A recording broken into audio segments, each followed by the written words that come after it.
All right, in this lesson, we're going to be learning a little bit more about elastic load balancers, or ELBs.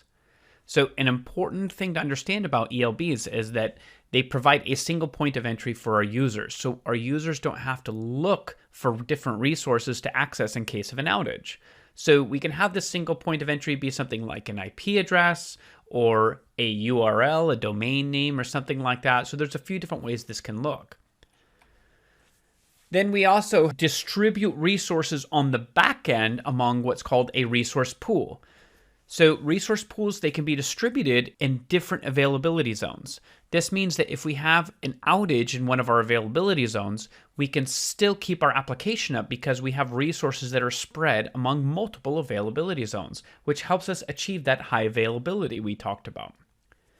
Load balancers can perform health checks on resources within our resource pools.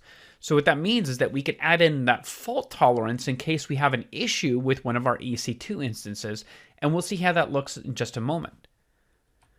All of this helps us facilitate horizontal scaling when we use this in conjunction with auto-scaling groups, which we're going to learn about a little bit later on in the section. So let's see how elastic load balancers work. We have our elastic load balancer. On the left-hand side, we have all of our users. And now on the right-hand side, this is our resource pool, which in this case is 3 EC2 instances. So we have the requests that go through, and the requests get routed to spread that workload across the different EC2 instances. Well, what happens if, for example, our US East 2C instance goes down? Well, it will do a health check, and it will send that request on to the US East 2B. So this is something that's really helpful to provide that fault tolerance and high availability in case we have outages, and then help us recover once we do have issues with some of our EC2 instance within that resource pool. All right, now we're going to be talking about the types of elastic load balancers in AWS. So first we have application load balancers, which we're going to be using in this course.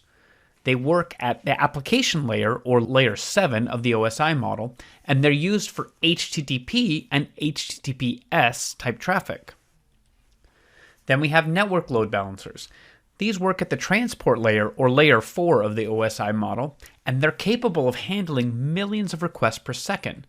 So given this high performance, they can be used for something like gaming, where we can expect to see millions of requests in a very short amount of time and need to distribute those very quickly to our resource pool.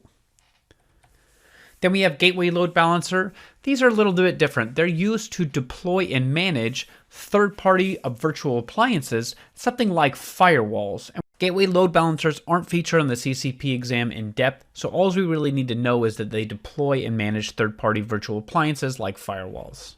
Then we have classic load balancers. We're not going to be using these, and they're not used very much. These, sometimes they show up in different menu screens, and so that's why I want to let you know what they are.